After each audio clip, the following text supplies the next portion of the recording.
Now, the Iran war has nearly blocked all shipments from West Asia through the Strait of Hormuz. As a result, Kuwait declared a cut in output, adding to earlier oil and gas reductions from Iraq and Qatar. Now, the West Asia war has cut off 20% of the world's oil and LNG supplies, and that is due to the closure of Strait of Hormuz, the most vital oil route in the world. According to experts, Saudi Arabia and the United Arab Emirates will soon run out of oil storage and will also have to reduce production. Kuwait Petroleum said it was lowering production at both its oil fields and refineries after Iranian threats against safe passage of ships through the Strait of Hormuz. Last month, the company produced around 2.6 million barrels per day of crude oil.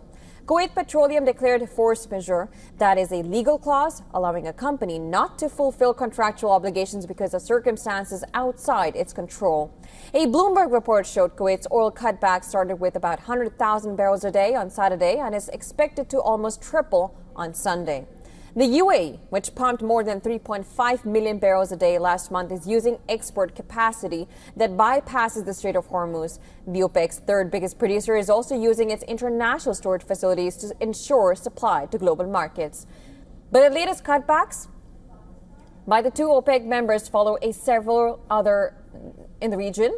Iraq started holding back production earlier this week as storage tanks started filling up, while Saudi Arabia shut its biggest refinery and Qatar closed the world's largest liquefied natural gas export plant after drone attacks. West Asia oil producers are running against the clock. The Hormuz halt is likely to exhaust oil and fuel storage in days for some and weeks for others in the region.